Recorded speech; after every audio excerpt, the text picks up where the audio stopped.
Everybody, and welcome into Lightning Round. No, it's Greg Zerline. No, oh, I don't even know these people. You have my solemn vow. We are done at wide receiver Depemba said fold. till the next round. This is sitting on top of my Scott Fishbowl trophy. I have a cup for Cooper Cup, I guess. Yeah.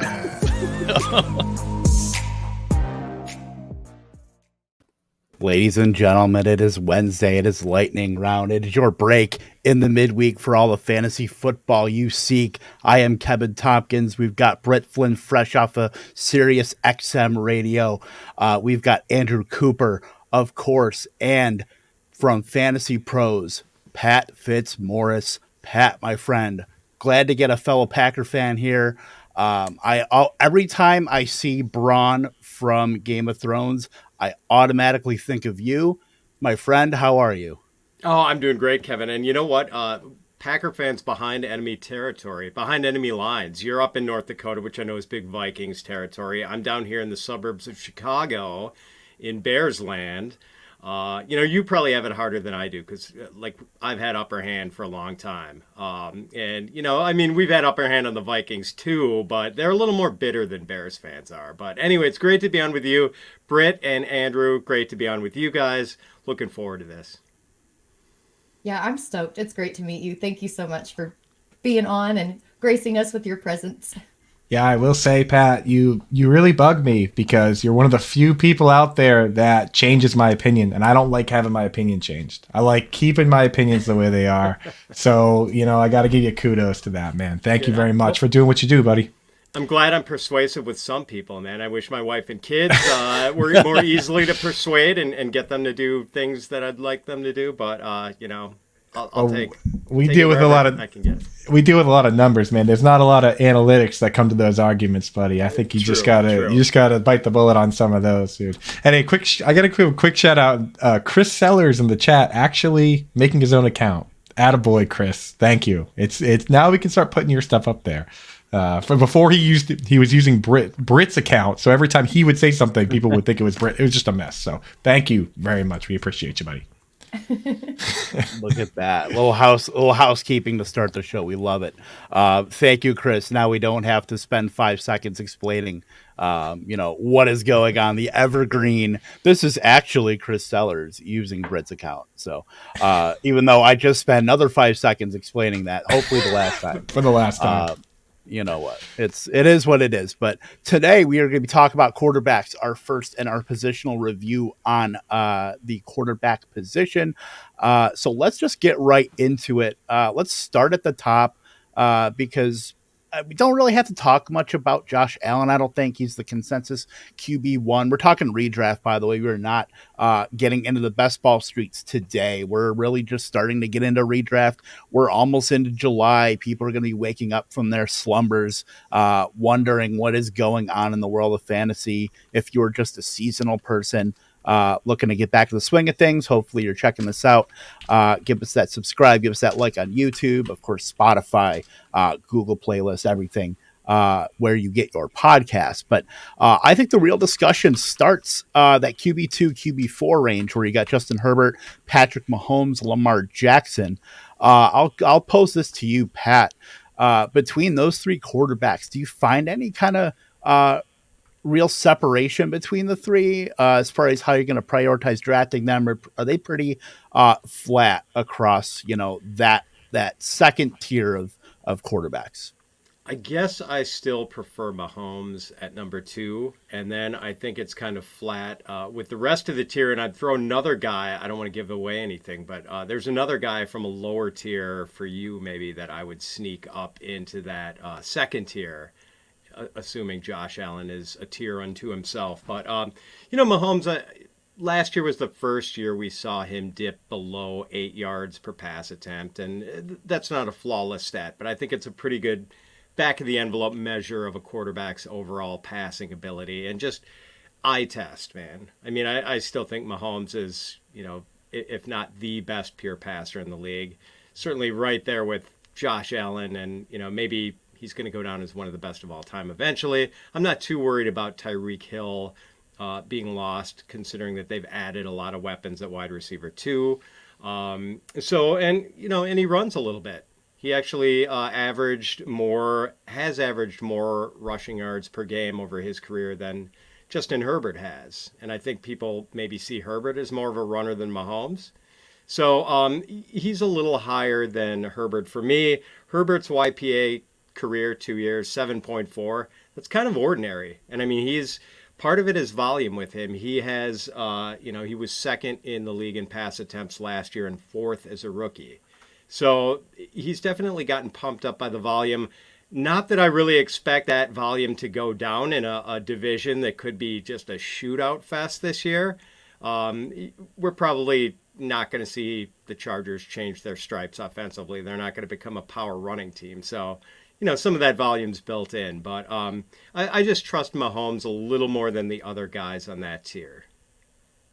Yeah, I mean, the way I'm looking at it is even more simplified than that, right? Like you look at Josh Allen, and he's basically Kirk Cousins passing plus Aaron Jones rushing. Like he's just different than everybody else, right? And then you've got two guys that, as you point out, are mobile enough, right? Like Justin Herbert and Patrick Mahomes can both get it done in that phase.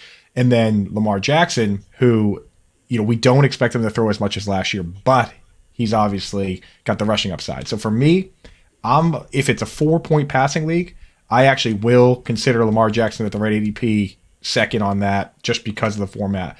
If it's any sort of 6-point passing, I'm taking whoever I can get at the right ADP, and I'm almost never taking the first guy. So I'm almost never the one taking the stab on Mahomes. I'm almost never the one taking the stab on Herbert. I kind of sit back, draft all the running backs and wide receivers that I think can be the number one flex player in the league first.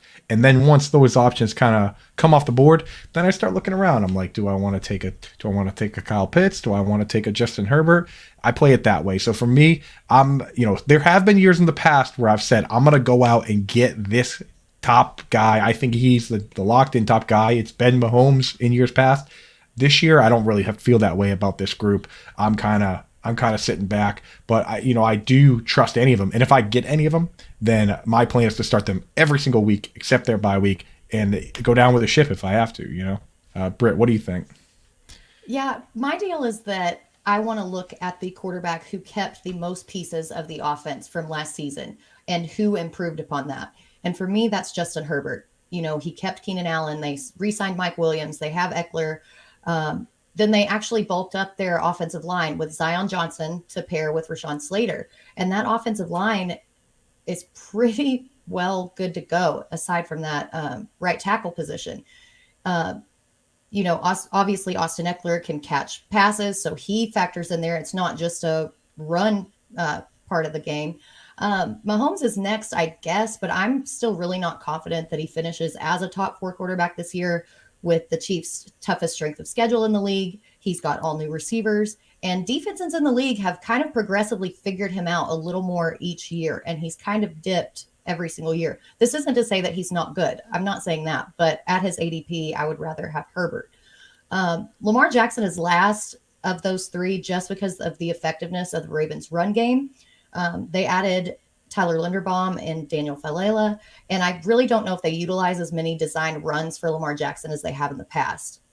He also lost Marquise Brown, and that basically leaves you with just Mark Andrews and then Rashad Bateman, who has suffered his share of injuries over the past 2 years, both in college and in the pros. So I honestly think that Herbert has the potential to finish as quarterback 1, and at his ADP, I love him.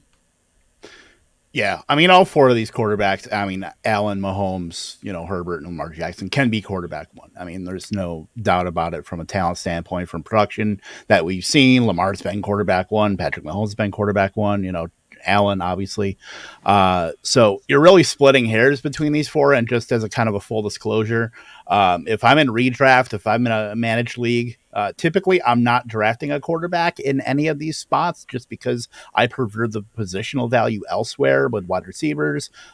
Maybe if I dip my toe into the running back pool, as I've been known to do from time to time, tight end, elite tight end. But if I'm going to have to draft one of these quarterbacks, after Allen, I would say Justin Herbert would probably be the guy for me. Over 50% of his starts, he has 300-yard passing game. So give me Justin Herbert with those weapons.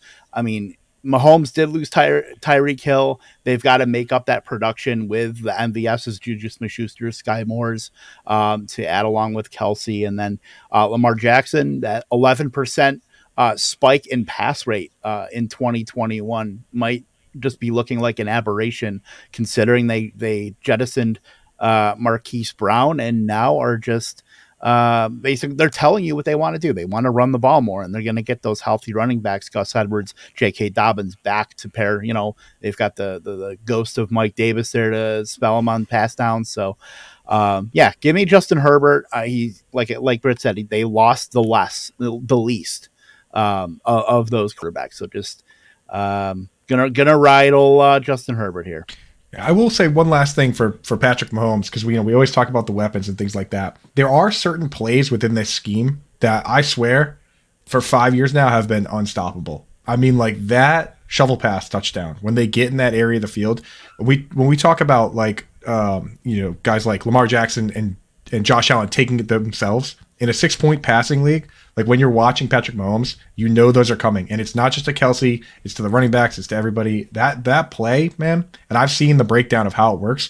It really is unstoppable. You know what I mean? So like you can count on Mahomes. That's why I think he's never going to be a guy where you sit there and you say, I need to go find somebody else, because like the scheme itself is conducive to those kind of touchdowns.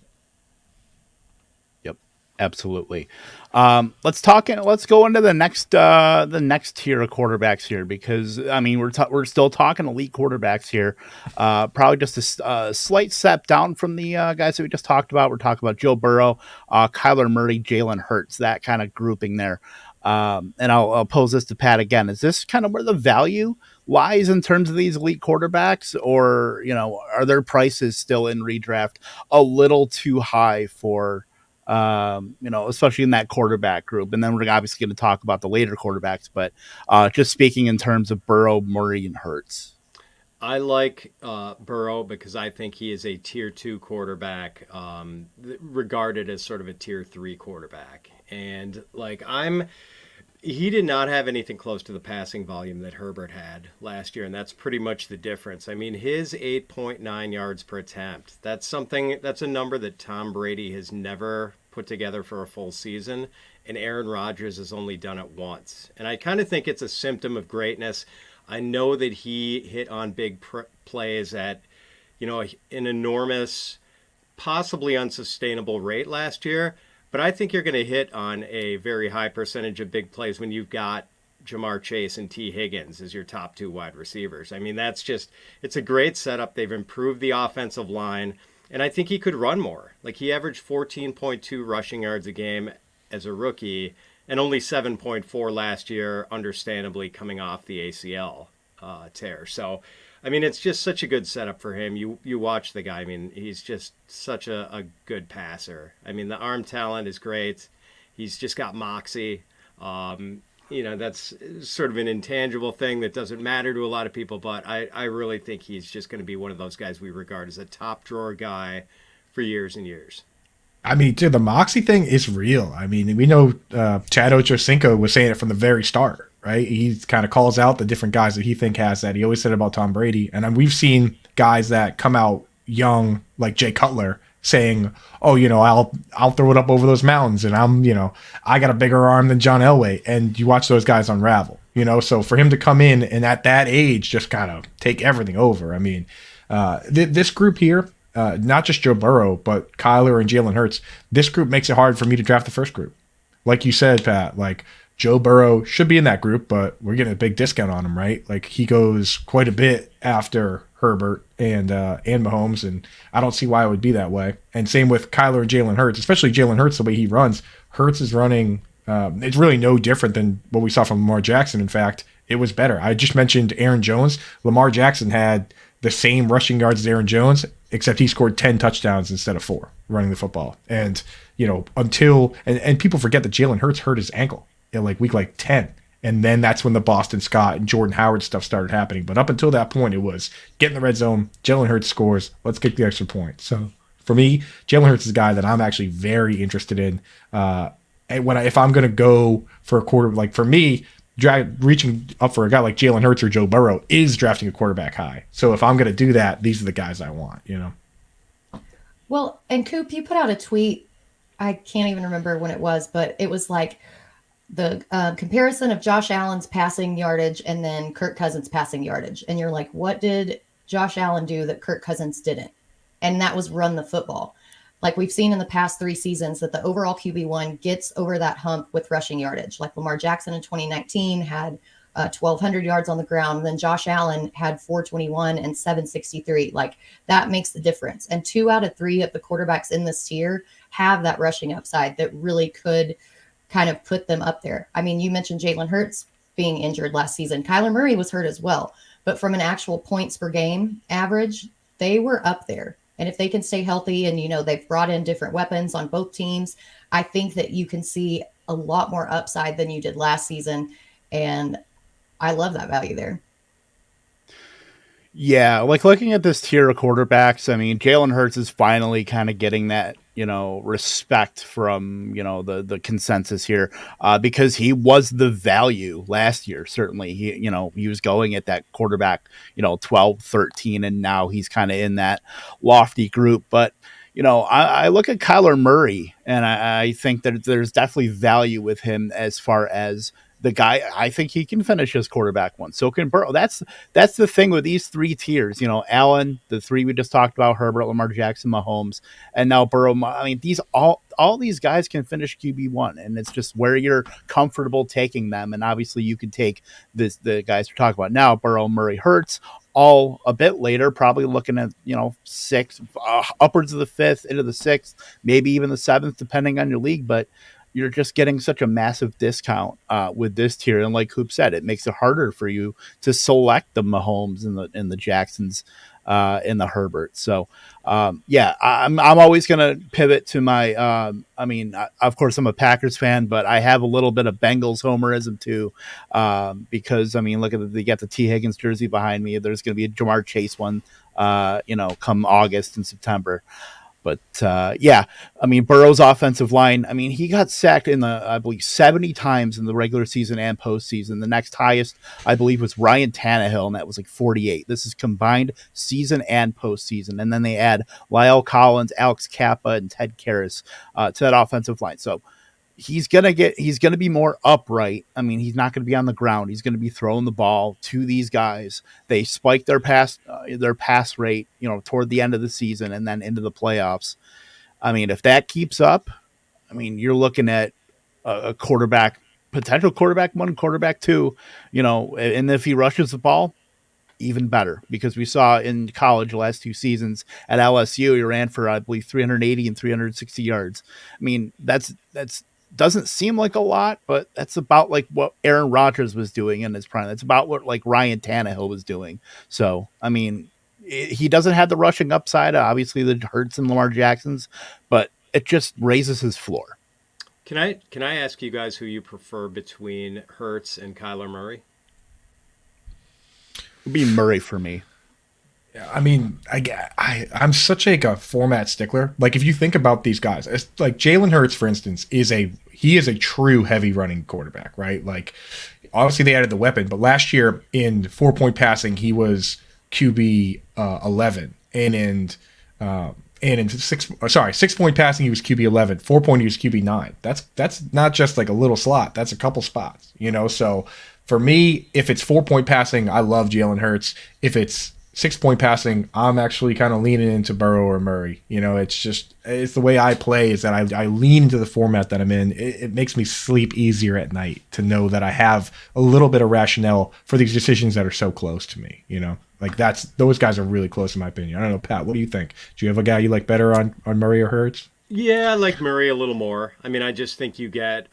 I still think there's a greater potential for Murray as a passer than with Hurts. I think Hurts is probably as good as he's going to be. Maybe it helps that they add weapons but we're not going to ever see him be above average or maybe even an average passer. He was just that's kind of how it was in college. I mean, they sort of shoved him aside for Tua in college. So so and Kyler, I mean, the Cardinals went into the tank late in the season, but I had Kyler on a couple of teams, and early in the season it was glorious. I mean, he was putting up some big numbers. Like, he was winning games for you at the quarterback position, which is kind of hard for quarterbacks sometimes don't always move the needle that much in fantasy, but when you get that combination of passing and running that Kyler can give you, like, it's definitely impactful.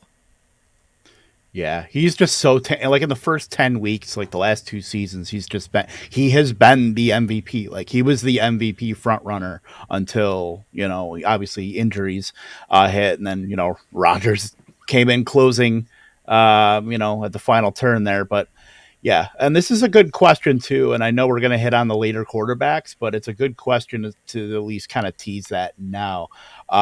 So I'll start. We can just go around here. Start with Pat. Who's the latest quarterback you're confident in riding through the whole season in one quarterback league? I'm guessing latest quarterback as far as like rankings in the draft. So probably somewhere around quarterback 12, 13, which is like, for me, it's around where Aaron Rodgers is, honestly. Yeah, I mean, personally, I've been doing a lot of thinking about this, and especially in leagues that have bigger benches, deeper leagues, which I push for that in a lot of my leagues. I do a lot of talking about football, guys. So do you. And for me, the more bench spots, the better. Like, I don't want people lucking into guys off waivers. I want to have those guys early. So for me, in my leagues, it's a lot of bench spots. And I try, so we're going to talk about this next tier. And for the most part, if I draft guys from this next group, I'll also take a stab on an upside guy later. It depends. I try to do that either at quarterback or tight end. If I go heavy tight end, I might wait on quarterback, take 2. If I go early quarterback, I might wait on tight end, take 2. But I like doing that little balance of, one guy here and then another guy later. But we're going to talk about those guys in a second anyway. So. Yeah, I don't really know. I've always kind of played a little unconventionally, and I've always drafted 2 quarterbacks. I know that's what they say to not do, but I've always done it because I love to play the matchups. And unless it's like a really elite, like top tier guy, I'm fine with switching people in and out and playing the matchups. That's just the kind of gambler I am. The Arkansas gambler. We love it. You love to see it. Yeah, I mean, if I'm looking, we're going to obviously talk about these quarterbacks later, but it would probably be that quarterback 14, Derek Carr for me. I really like the weapons that they added. Obviously, Devonte Adams, the neighbor narrative, is alive and well in Las Vegas. So, yeah, give me that. But Cousins is close. But let's talk about the tier before that. We get into the quote, the olds, with Tom Brady, Aaron Rodgers, Russell Wilson, Matt Stafford, and you got to lump him in here because he's in that tier, even though he's not really old. And Dak Prescott, you can make a case for lumping Wilson into the Burrow, Murray, Hurts tier. Realistically, he's probably at the top of this tier we're talking about now. So Pat, of these quarterbacks, Brady, Rodgers, Wilson, Stafford, Prescott, which of these quarterbacks gives you the most pause in selecting them as a low end QB1? I mean, well, right now it's Stafford because he just had this injection into his elbow. I think, like, I'm a little worried about the elbow. It's something, I don't know. I know it's a different kind of throwing, but we freak out in fantasy baseball when someone has an elbow issue and gets something like. I'm not too wildly confident in Stafford right now because of that. I want some more reassuring news. So at the moment, it's Stafford, and I think he's my lowest ranked guy of all of them anyway. Just like I worry a little bit. He threw a lot of interceptions last year. I don't think he's going to automatically top 40 touchdowns again. I just think there's some regression coming for him, and the elbow thing scares the heck out of me. Yikes, dude. So now I'm seeing that at some point he actually had a partially torn UCL, he said. That's the Tommy John, I believe. That's the Tommy John one. That's the scary one in baseball. But this is an old he's talking about an old injury. I mean, you're right. I mean, he has been the guy that he's been banged up, right? And, he's had the back issues. And as Tony Romo said on a broadcast I was listening, he said, do you know anybody that used to have a bad back? It is scary, right? Yeah. So, of that group, to be honest, if I'm drafting the three older guys, the three pocket passers, those are the exact kind of guys where I'm going to take another stab later on somebody with that I would never start week one, but just complete tear your face off upside if they do go crazy. If I take Tom Brady as my starting quarterback, I'll try and get Justin Fields, or I'll try and get, somebody that Justin Fields could run the ball a million times. We'll talk about him a little bit later. But so if I'm drafting somebody in that group, I'm drafting the safe guy and I'm starting right away. But I'm just going to keep trying to catch lightning in a bottle with a bench spot, because that's what the bench is for. If I wait on quarterback and I take the 12th quarterback off the board, that means I drafted 9 running backs and wide receivers, 10, 11 of them before this. So what is my bench even for if not to try and improve my starting lineup? So I am willing to do that if I go that route. I do like Dak and Russ. I mean, those are guys that are been staples for me. I love Dak at his ADP. He's just a guy that consistently throws the ball a ton. I really don't think that losing Amari Cooper is going to be that big of a thing for him. I think they're going to figure it out. Michael Gallup's a good player when he gets back. In the early going, it could be a little rough, but I have confidence that guy like Dak and definitely a guy like Russ Wilson can figure it out. Some of these ADPs aren't making a whole lot of sense to me in terms of why does Russ go so early and his wide receivers go so late when a guy like Tua, his wide receivers go so early, but he goes crazy late. There's some inefficiency in there that I can't really figure out. I think that a big one is that Russ's wide receivers probably should go earlier. So I don't know about you, Britt, but I'm willing to draft a lot of those guys. For me, Rodgers is probably the one that I'm least likely to draft. I'm just a little worried about his weapons. Yeah, I initially had Rodgers down, but now you guys have me second guessing myself with Stafford's elbow. But, you do kind of look at Rodgers' weapons and then the loss of Nathaniel Hackett, going to Denver. Husband with the great point, Roethlisberger in his elbow. See, you guys are making me waffle. They're both great quarterbacks. I think that, again, it's kind of what I talked about with the top tier of quarterbacks, that I want to go with the guy who lost the less. And to me, that's what edges Stafford up over Aaron Rodgers. But I mean, who knows? He'll probably still go out and have an MVP year, but I'm not willing to take that gamble. Yeah, I'm not. I might have to, I'm going to get my card, my Packers fandom card revoked, because I think it's Aaron Rodgers, almost clearly. I just think that 7-0 record with Aaron Rodgers without Devonte Adams, I think that is a lot of noise, honestly. And people want to say, going into the season with such an unproven receiving core and Allen Lazard, who I think is priced way too high considering everything he's done. He has three career games of 8 targets or more. He has never earned a target in his life. Neither has Christian Watson at NDSU. Sammy Watkins is a literal alien, or thinks he's an alien. You can talk about that. That's true. That is true. Robert Tonyan, he's coming off, injury. He might even see the PUP list to start the season. So you might be trotting out literal glacier Mercedes Lewis as your top tight end. It's Aaron Rodgers, and he can only mask so many deficiencies as far as talent with his pass catchers. Would it surprise you if Aaron Jones is the leader of leading the pass catchers in targets? It really wouldn't. You're looking at just so many unproven guys. Who knows? Maybe Romeo Doubs steps up. Who knows? Maybe Christian Watson is the second round wide receiver that, Green Bay has had just so much luck in drafting, through the years of Devonte Adams, Jordy Nelson, all these guys. So, until I need to see it with Aaron Rodgers. And I know it's really tough to say that about the 2-time MVP. And, Aaron Rodgers is obviously first ballot Hall of Famer. Say what you want. He's been a fantasy stud for years upon years. But compared to Tom Brady, compared to Russell Wilson now in Denver, Tom Brady's, got all these weapons still with Chris Godwin coming back, Mike Evans, Russell Gage. Stafford, it is what it is. Dak Prescott in Dallas, he just lags behind for me. Rodgers does. They're going to be run heavier, Kevin. I mean, and we both know they've improved their defense a lot. Oh yeah.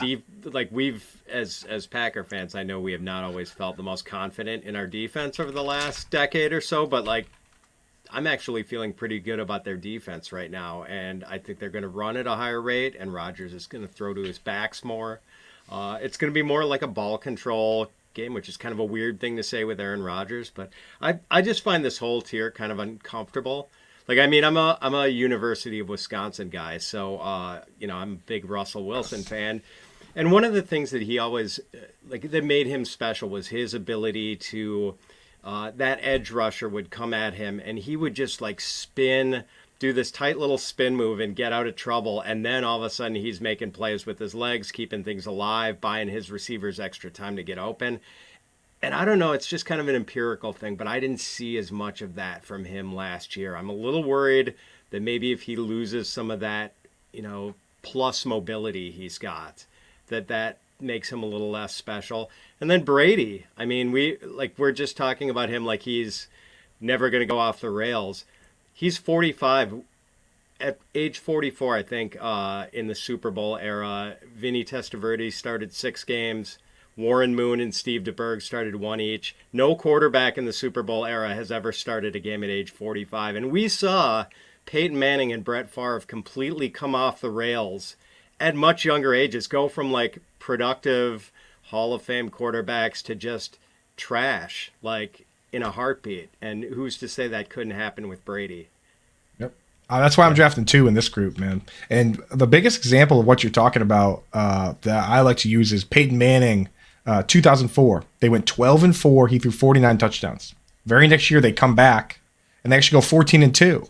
But they had better defense, better running game, and he only threw 28 touchdowns. That could happen with Aaron Rodgers. That could happen with Mahomes. I mean, Mahomes had to do it all by himself up to this point. I mean, now they got Creed Humphrey, who is a beast. They got Orlando Brown. It's just, they got Joe Tooney. This isn't the team that it was that you had to put the whole team on your back.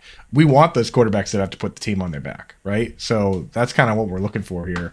So I'm with you. This group, it kind of gives me the heebie-jeebies a bit too. So, but Dak, I mean, I'm still going for Dak, but again, his weapons aren't as good either. We're kind of want ascending guys. So let's move it along. See what else is out there, Kev. Yeah, there is a lot out there. I mean, after these, we talked about, I think, the top 12, 13 quarterbacks, and now we're starting to get into a little, not quite charted territory, but, a mix of high floor guys like Derek Carr, Kirk Cousins.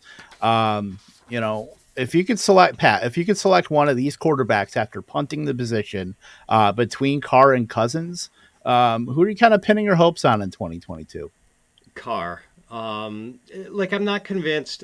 I know some people think there's going to be a spike for Cousins with Kevin O'Connell and bringing this sort of Rams offense, being the Sean McVay disciple, and running more 11 personnel, 3 receivers. But the Vikings were already passing in neutral situations at an above average rate. So I don't think their volume is going to spike that much. I don't think it's going to be turn into some high wire passing attack.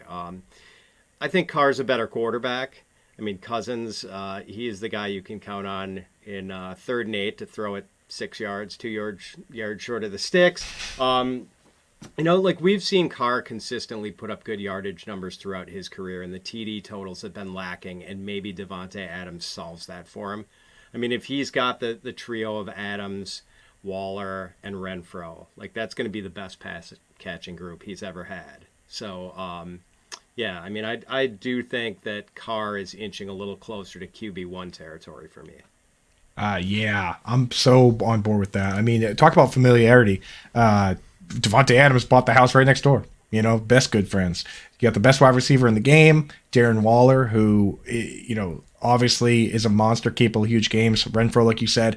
And people might not realize that Derek Carr kind of secretly at one point had 2 years with a quarterback with an offensive coordinator that used Erhardt Perkins language, which is the same language that comes over with with Josh McDaniels from the Patriots. Bill Musgrave used Erhardt, Perkins, Roots, a lot of the same language. And for those not quite familiar that haven't, kind of looked at playbooks or been part of the game, like sometimes these can be so different that it's like Tavon Austin said that when he got to the Rams, the playbook looked like Spanish to him because he had never seen the routes called that. They'd never seen the formations called that. The formations he came from use numbers. If you go to some of these colleges, they hold up a picture of like a duck, and that's how they call the plays. So like knowing what the language is huge. 2 years of learning that. He's got a lot of that terminology probably locked away. It's not going to be as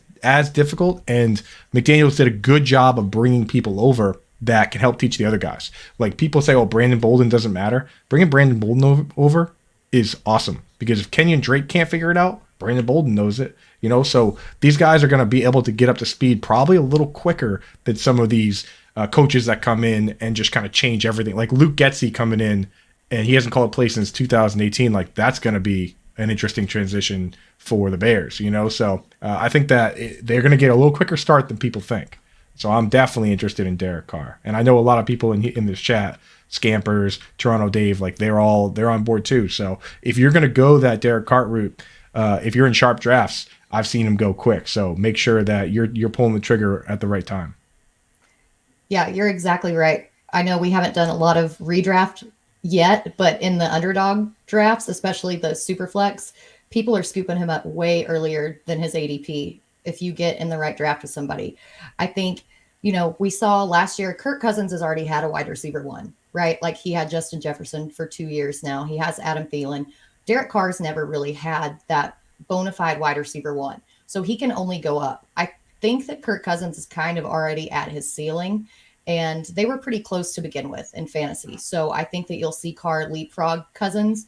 And it's Devonte Adams, dude. Like, what more do you have to say? He's the best, arguably like the best pure receiver, not fantasy, but best receiver in the league. Like, he's going to get some touchdowns.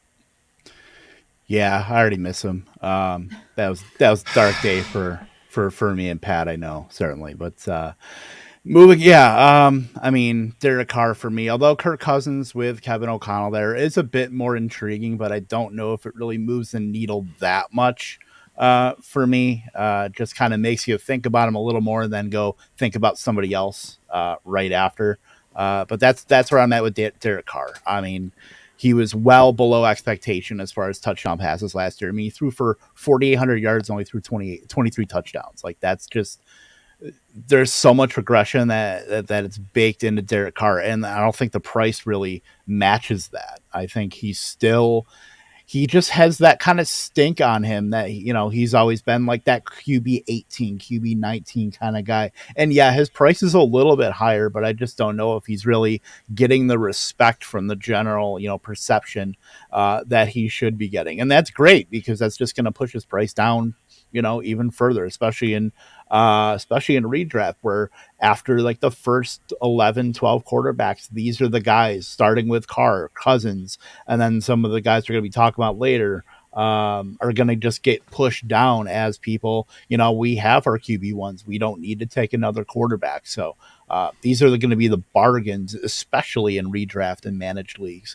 So yeah, give me Derek Carr all the way. I would be fully happy starting him in managed leagues.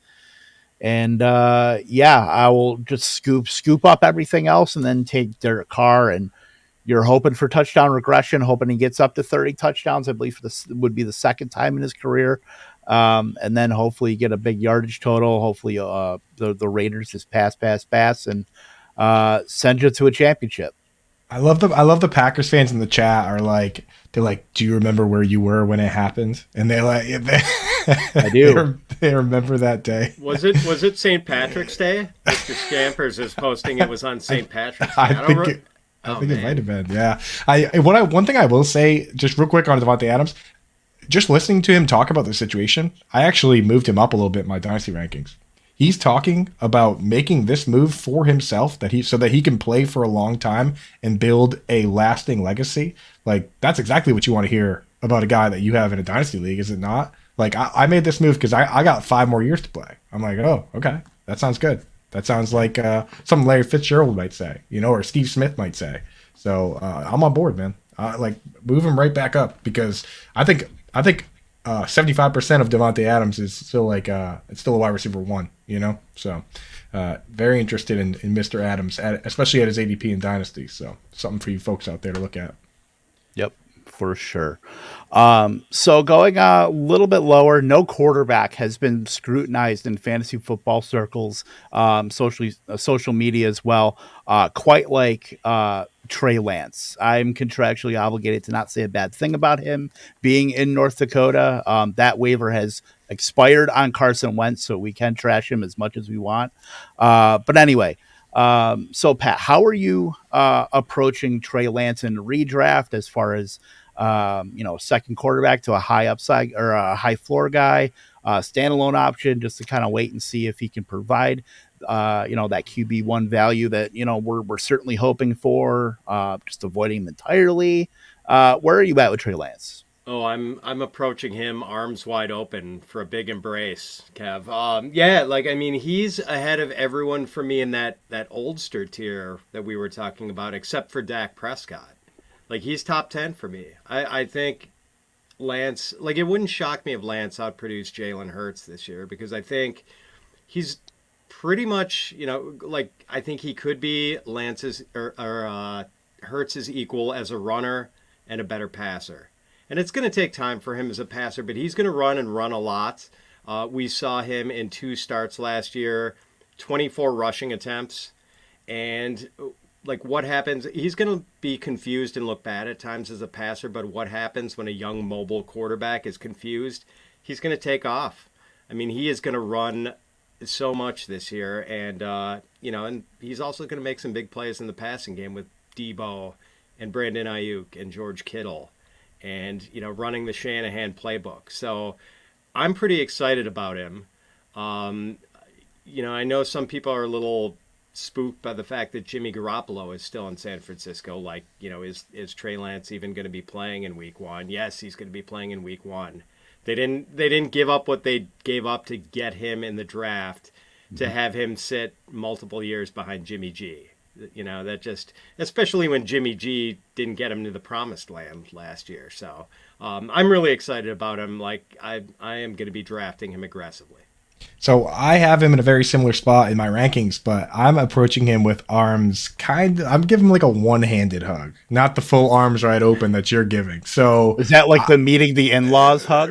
Yeah. It's we're seeing what's up. You know what I mean? So I'm picking him, but I'm also picking one of these guys from the tier before if I do that. And I've been looking at it a lot, and I personally think if I take Trey Lance and then nobody's taking a second quarterback, I'll go and grab Derek Carr, and Derek Carr gets a great schedule to start the year, starting against the Chargers, Chargers are first week, and the over under for that game is already set at something like 53 or something crazy, right? The first week for the 49ers is the Bears, and the over under for that game last I saw was 42. So for me, I might pick the safe guy and start Derek Carr. And if Trey Lance is Trey Lance that we think he's going to be, then I just put him in there and set it and forget it, and I'm done.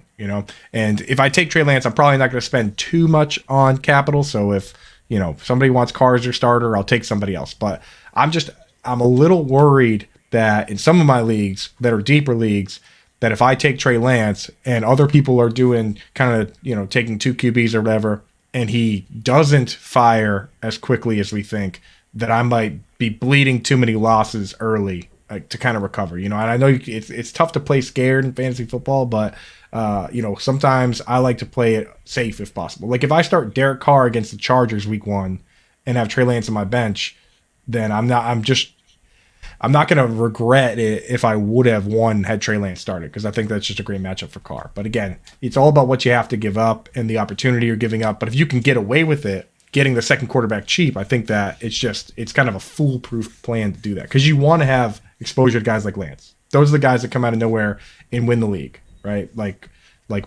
Lamar Jackson did. He came out, and at his ADP, you just won, man. Cam Newton in 2015. If you had Cam Newton, you just won the league, right? He had 35 touchdowns and 10 rushing touchdowns, done.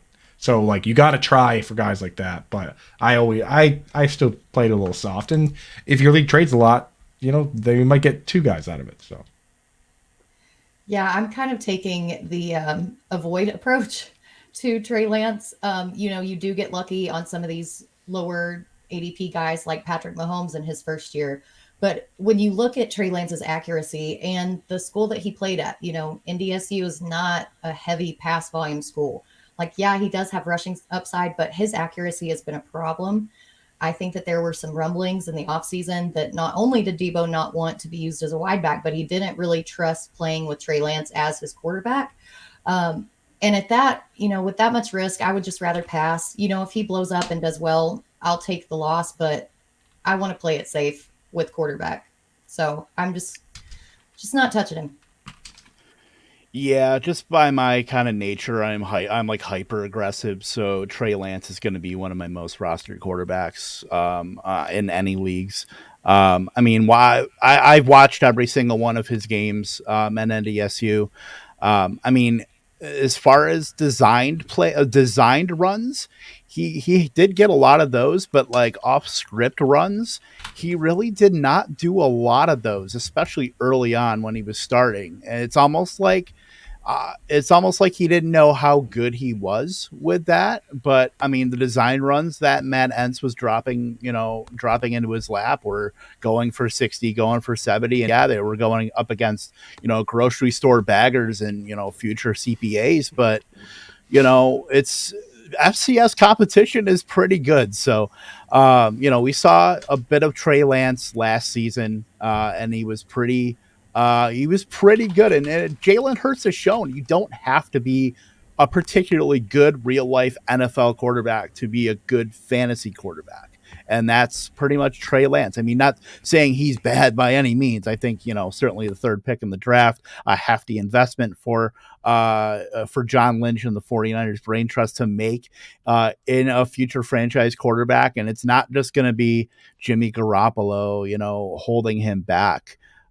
Trey Lance is going to get every opportunity to start, and he has the weapons that can elevate him too. It doesn't have to be Trey Lance elevating the weapons. The weapons are already elevated. Trey Lance can, pump up the efficiency on these guys. On Debo, on George Kittle, on Brandon Ayuk, Juwan Jennings, like all of these guys, and they're going to have just a stable of running backs behind him. Trey Lance doesn't have to do it all. And that might hurt a little bit for your kind of upside, but what Trey Lance is going to give you, if he's starting 17 games, I think you can reasonably expect 600 to 700 yards rushing. I would say close to about 32 to 3,500 yards passing, a good amount of touchdown. And that's going to be that's going to be above QB 12, certainly. So at his price, I understand the trepidation where you have to draft him because, people are going to be hyper aggressive on Trey Lance, drafting him well above ADP just to make sure that they get Trey Lance. But in the event that he kind of slips a little bit, that's a guy that you have to just pounce on because these are the guys that win you the leagues. You can certainly get by drafting, the Patrick Mahomes and that, but like it's the opportunity cost where if you draft a Trey Lance in the 8th, 9th, 10th round and then build a stud roster around it and then get Trey Lance who ends up being the skeleton key, if you will, of 2022, and then you're just going to run away with everything. Amen, man.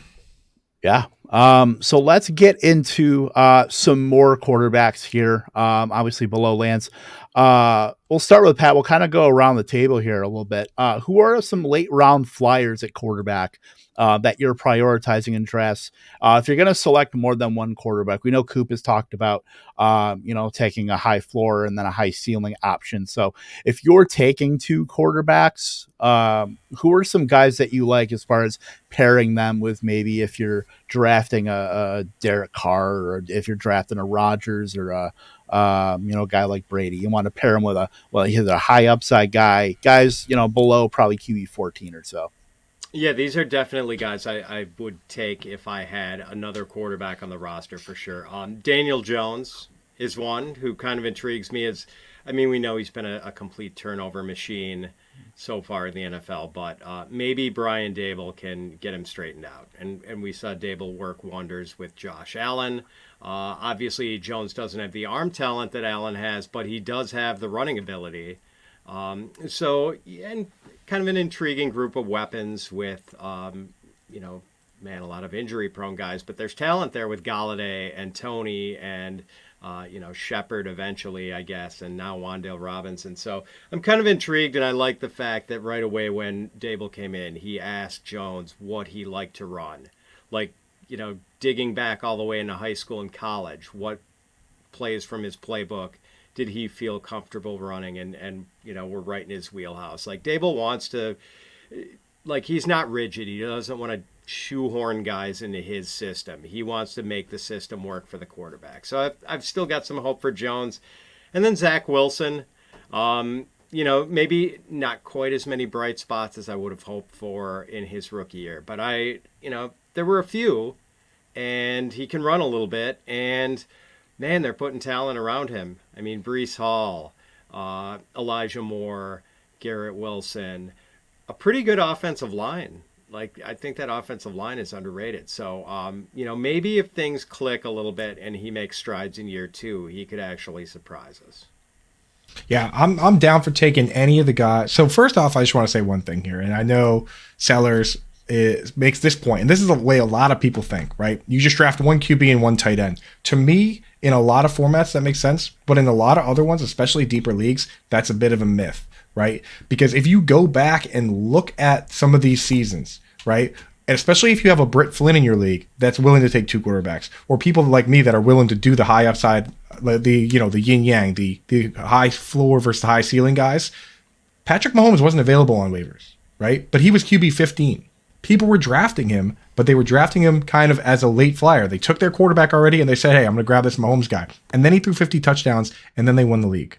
Right. So same thing with Lamar Jackson, right? Same thing with a lot of these guys. Like, the people in your league that are willing to draft these second quarterbacks are the ones that get them most of the times. It's very rare that a rookie Deshaun Watson is just there on waivers and then you pick him up off waivers, right? When there's these breakout type guys, like in most of your leagues, the reality is that someone else is going to get Justin Fields. And Luke Getsy, last time he was coaching a team in 2018, Mississippi State, his quarterback ran the ball over 200 times.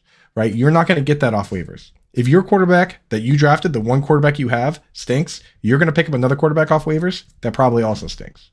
Right? So if you're going to be playing this late round game with quarterbacks, you probably should be taking 2. Take a shot on Zach Wilson with all those weapons. Take a shot on Tua, who now has all these weapons. Right? If you draft a quarterback like as a second quarterback late, you can usually get them pretty cheap, and you got to drop somebody from your team anyway when you make waiver ads, you know. So you got to keep making plays. If you're taking Josh Allen, don't take a second quarterback. If you're taking Patrick Mahomes, don't take a second one. If you're taking Tom Brady or Matt Stafford, why not take a shot on one of these upside guys? Why can't Trevor Lawrence have a crazy year? I've seen him make crazy throws. You know, it might not happen, but with your last picks, you're going to be picking up these guys. You know, if you start 3 wide receivers, why are you picking up a 7th wide receiver or an 8th or 9th wide receiver instead of maybe making your lineup better? So that's my argument. I like him, Coop. I'm sorry. I just like him. I can't. I know. Well, Kev, I know you're taking him. You're starting your draft with 7 straight wide receivers. So you don't have to worry about, you're taking your first running back in like round 11. So, which I think you actually did in the Scott Fish Bowl. But I'm talking to Kenny Drake, baby. This rant of mine goes out to normal people out there, Kev. Not the super aggressive crew like yourself. But that's by the way, me and Pat in the same division last year. That was that we were pretty close as far as just going on a run of wide receivers, both of us. Yeah. But that's my rant on that. You know, it's like that's what your bench is for. Right? If you draft 5 running backs, you don't need all these other running backs. Use your bench, draft a second tight end, draft a second quarterback, give yourself a shot at upside. That's all I'm saying. And I like guys like you said, Zach Wilson. Why can't it be him? Why can't it be Tua? Some of these guys are going to be the next great quarterbacks in this league. Not all of them, you know what I mean? But somebody can step up. So might as well give yourself a shot at it instead of, you know, waiting and then trying to fight on waivers. So Britt, what do you think? Who you got going on? Mac Jones probably? I mean, sure. No. I do think that he improves, but I don't think he's he's going to be the guy again this year. But I mean, Jameis Winston, man, I don't understand why, he was 14th in fantasy points per game last season on the lowest passing volume offense in the entire league at that point. And he was running with a husk of wide receivers. Now he's got Chris Olave. He's got Landry. He presumably has Michael Thomas. We don't really know yet, but we think that he's going to play. And he has a new coach. Kamara might be suspended for 6 games, so they might be forced to throw more. I think that quarterback 20 is insanely low for Jameis Winston, and I would love to. What is a husk? I'll explain later. But I think he just has tremendous upside. Like, he's already shown us that he can do that. He's already supported 2 viable top 24 receivers, and why not be able to do it again? He got LASIK, for God's sake. New eyes, new eyes. What is it? New eyes, new leg, clear heart, can't lose. That's what we're saying. Sure. Oh my Lord. Well, I was ready to talk about Justin Fields and to talk about when Luke Getsy was the 2018 offensive coordinator in Mississippi State. Nick Fitzgerald was basically running 220 times. Coop mentioned that. And then I was all set to talk about Jameis Winston. And then with him in his 17.5 points per game with no weapons to speak of, if you want to count Marquez Callaway, I guess. Anyway, I will go with Trevor Lawrence because he didn't just become bad at being a quarterback. I mean, he was in a literally an unwinnable situation last year with Urban Meyer and that whole team where they were trotting out retreads like Tavon Austin, Jamal Agnew before he got hurt, Laquan Treadwell. Like, it was, I mean, we bandy about the term ghost ship with, like, it seems like half the teams in the league, but I mean, I think that qualifies. Coop, would you say so? The last year's the definition. Close. There's teams that are strategically trying to lose, right? The Lions last year. This year, I think the Falcons built it right. Falcons, Bears have built teams where they know they're not going to win the championship, kind of trying to collect some comp picks, maybe usher in the future. So, but yeah, that's the ghost ship we're talking about. Teams that they know they're looking at Bovada and they're saying, let's get some compensatory picks this year, right? Yeah, for sure. And then, the Jaguars bring in Doug Peterson, who in his 5 years in Philadelphia, there's only one time that offense did not finish top 10 in pass attempts. So I just wrote about the Jaguars actually in the Fantasy Life newsletter. If you're not subscribed to that, go check that out. Quick plug. But yeah, Trevor Lawrence. I mean, they added Christian Kirk at about $700 million a year. Completely broke the wide receiver contract pay scale. And Trevor does have gray hair. Thank you, Wendy. I completely agree. You bet he uses Pantene Pro V, not a sponsor. But yeah, Trevor Lawrence, I think he's just, I mean, the public perception on him is just so down. Anybody that plays on the Jaguars outside of like Travis Etienne is just falling. Trevor Lawrence, I mean, the weapons they're not terrible. They're not great. But they're certainly better than what the Saints had last year. And I would venture to say Trevor Lawrence has as much, if not more, pedigree than Jameis Winston. So, you know what? If the Jaguars are going to be down in games and Trevor Lawrence needs to throw, give me him behind Doug Peterson. If I'm going to take a flyer, a quarterback, which you could probably get Trevor Lawrence in a redraft free. I mean, last couple rounds. I mean, why not? Scampers, this is a Evan Ingram family podcast. I will have the mods remove you from the chat for this blasphemous slander here. And I think we all know the answer to this question. Come on. This That's old obviously thing? Trevor. Yeah, it's Trevor. I'll leave it like that. Start calling you Jimmy Neutron. There it is. There you go, guys. Neutron. Oh man. I'll give it a Trevor, and I think Trevor's got better hair than Justin Fields, right? I mean, Fields. No, Justin Herbert. Justin Herbert. You said Justin Fields? Does he even have hair? I don't even know. He's got like a flat top. I am not up to date with my quarterback hairstyles. I mean, maybe we can do that next week. This one might need to be a poll, dude. Yeah, we'll put that on Twitter later. Yeah, we'll make that a Patreon. Britt, you got that one. Okay. Done. Oh my Lord. Yeah, so we will as far as any quarterback, anybody else have anything as far as these quarterbacks go? I think we pretty much covered everything. Coop, Britt? Pat, let me ask one very last question to Pat. Let's say you're an underdog and you just fell asleep at the wheel, dude. You took a nap and you woke up and you need a second quarterback, but we're down in the dredges. We're talking like, all that's left is that gnarly looking group of like Baker, Mariota, Pickett, Trubisky, Desmond Ridder, Jimmy G. Like from that group, if you just got to try and salvage something, who are you going to go with out of that crew? Maybe Ridder. Okay. What incentive do they have not to play him? I don't think Mariota is going to be the guy, and Ritter's going to scamper around and run and get you some, yardage that way. Like the passing is going to be ugly for sure, but Ridder is going to run. Love that because I've found myself in that spot before, and it's kind of a panic moment. I like to know what people are doing there, so I like that. Ridder. There you have it, folks. Boom.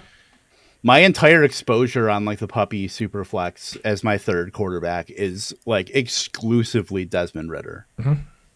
Like it's fun. It's a fun pick. Absolutely, 100%. With much as Drake London and Kyle Pitts as I have, I mean, hey, who knows? If Atlanta, they clearly have a type as far as those wide receivers. So, Ridder throwing to those guys and running. I mean, that offense could be low key fun, toward the end of the year when those guys are gelling. Hopefully Ridder can get in there and establish himself there. Anybody but Mariota, trust me. Yeah, please, God, no. Yeah, exactly. All right. Well, that was pretty much our quarterback positional review. Pat, thank you so much for coming on. Tell us where they can find you and anything that you're working on right now. I know you're a man who I know you got your draft guide at FantasyPros doing a lot of stuff there. So pump up everything you're doing, my friend. Yeah, well, Kevin, Britt, Coop, thanks so much for having me on. It's been a blast talking to you guys. And so I am at Fantasy Pros. You can find all my stuff there. You can find me on Twitter at Fitz_FF. And you can hear me on the Fitz on Fantasy Pod and the Fantasy Pros Dynasty podcast every week. So thanks again, guys.